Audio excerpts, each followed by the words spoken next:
Øhm, jeg vil analysere de to tekster, lignelsen om farisæer og tolderen, og Johannes Møllehave, Dødninghjem, De levendes land. Til at starte med vil jeg lige give et resumé af lignelsen om farisæeren og tolderen. Denne tekst, I denne tekst fortæller Jesus en fortælling om en farisæer og en tolder til dem, som føler sig retfærdige og foragtet af alle andre. Og den her fortælling, den handler om den her tolder, den er både farisæeren og tolderen, som begge er taget op til tempel for at bede, og det gør de på hver deres måde. Tolderen han er meget ydmyg, hvorimod at farisæeren er meget, eller ophøjer sig selv.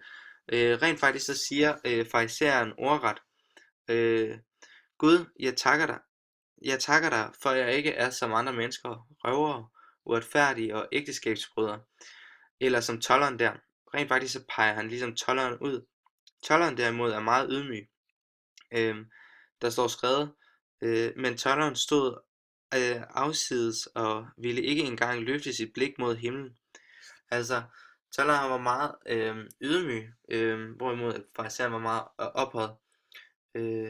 Og ja, det viser sig så, at Jesus forklarer bagefter, at det var tolderen, der endte med at gå retfærdigt hjem. Med disse ord, for enhver, der ophøjer sig selv, skal ydmyges, og den, der ydmyger sig selv, skal ophøjes. Det skal faktisk sige, at farisæer betyder udskilt, og det er også navn på et religiøst parti fra det antikke jødedom. Ja. Tolder derimod, det kender vi også fra i dag fra told. Altså det er at drive skatte og afgifter. Så han vidste godt, at han var skyldig, eller han havde nogle sønner, ham og tolderen her. Ja. Denne fortælling er en klassisk tekst fra et af de 3 synoptiske evangelier, og det er altså Lukas evangeliet, ja, som der er tredje bog i det nye testamente, altså i Bibelen, som er blevet skrevet omkring, eller nedskrevet i omkring 800.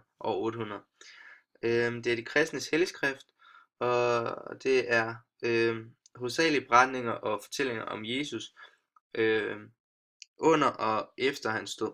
Ja. Genren af den her tekst, det er en lignelse, da vi har at gøre med en fortælling, der forklarer om en problemstilling. Derudover har vi faktisk også en læresætning, som lyder, enhver, der ophøjer sig selv, skal ydmyges, og den, der ydmyger sig selv, skal ophøjes. Ja.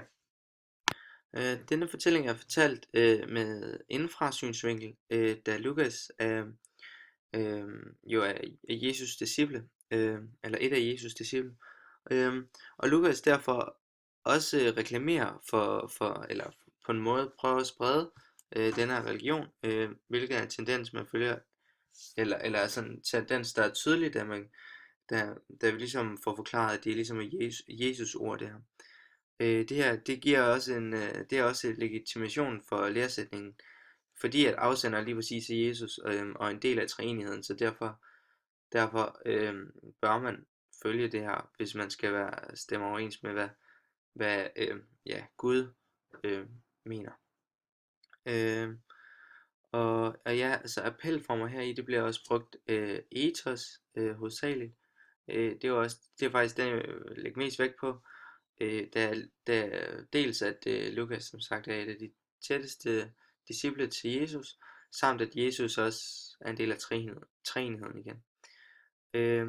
Aspekter som der kommer i den her, eller bliver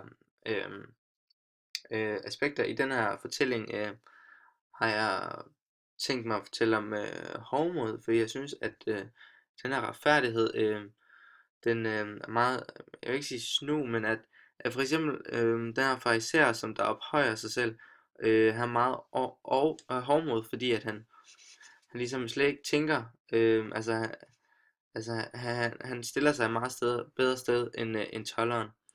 Derimod synes jeg også der er karma i, fordi at det giver ligesom igen, da farisæeren viser sig at være uretfærdig over for den her tolder. Ja. Og så vil jeg sige, at der er mangel på næstkærlighed. Ja, fordi at at det igen, at tolderen han ophøjer sig selv. Nej, undskyld, at farisæerne ophøjer sig selv.